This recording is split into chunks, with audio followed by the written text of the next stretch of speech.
নতুন বিষয়, গুরুত্বপূর্ণ প্রশাসনিক পদ ও সংস্থা। তার মধ্যে প্রথম যার নাম তিনি হলেন আমাদের প্রেসিডেন্ট অর্থাৎ রাষ্ট্রপতি। রাষ্ট্রপতি হতে গেলে কি কি যোগ্যতা দরকার সেটা সম্পর্কে একটু জেনে নিই। রাষ্ট্রপতি অর্থাৎ প্রেসিডেন্ট হতে গেলে সেই ব্যক্তিকে কমপক্ষে 35 বছর বয়স হতে হবে। আর একজন প্রেসিডেন্ট অর্থাৎ রাষ্ট্রপতি 5 বছরের জন্য নির্বাচিত হয়, অর্থাৎ তার কার্যকালের মেয়াদ হচ্ছে 5 বছর।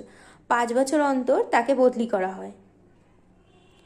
কনস্টিটিউশনের অনুচ্ছেদ 57 ধারা অনুযায়ী একজন ব্যক্তি কতবার প্রেসিডেন্ট অর্থাৎ রাষ্ট্রপতি হতে পারেন সেই সম্পর্কে কোনো নির্দেশ দেওয়া নেই।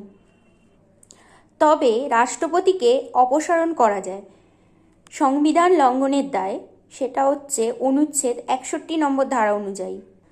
রাষ্ট্রপতি 12 জন সদস্যকে নিয়োগ করতে পারে রাজ্যসভার। আর আমাদের ইন্ডিয়ার ভারতের প্রথম রাষ্ট্রপতির নাম হলো ডক্টর রাজেন্দ্র প্রসাদ।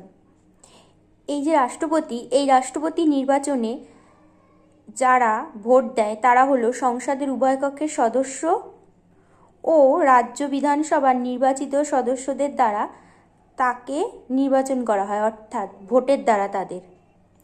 এরপরে হচ্ছে রাষ্ট্রপতির পর হচ্ছে ভাইস প্রেসিডেন্ট। এই ভাইস প্রেসিডেন্ট হতে গেলেও তাকে যে ব্যক্তি এই ভাইস প্রেসিডেন্ট হবে তাকে কমপক্ষে 35 বছর বয়স হতে হবে। ভাইস প্রেসিডেন্টেরও কার্যকাল হচ্ছে 5 বছর। এই ভাইস প্রেসিডেন্টও নির্বাচিত হয় সংসদের উভয় কক্ষের সদস্যদের দ্বারা। আর ভারতের প্রথম উপরাষ্ট্রপতির নাম হলো ডক্টর সর্বপল্লী রাধাকৃষ্ণন। এই হচ্ছে উপরাষ্ট্রপতি। এবার হচ্ছে যাকে নিয়ে আলোচনা করব তিনি হলেন প্রধানমন্ত্রী। এই প্রধানমন্ত্রীর পদটা আমরা ইংল্যান্ডের সংবিধান থেকে নিয়েছি, উৎস হচ্ছে ইংল্যান্ডের সংবিধান।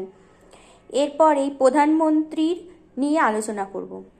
প্রধানমন্ত্রী অনুচ্ছেদ 75 অনুসারে রাষ্ট্রপতির দ্বারা নির্বাচিত হন। ওনারও কার্যকাল 5 বছর। সংসদের কোনো কক্ষের যে ব্যক্তি প্রধানমন্ত্রী হবেন যখন তিনি প্রধানমন্ত্রী হলেন তখন যদি কোনো কক্ষের সংসদের সদস্য না থাকেন উনি হতে পারবেন প্রধানমন্ত্রী, তবে তাকে 6 মাসের মধ্যে জিতে যে কোনো কক্ষের সদস্য হতে হবে। আর আমাদের ভারতের প্রথম প্রধানমন্ত্রীর নাম হচ্ছে জওহরলাল নেহরু।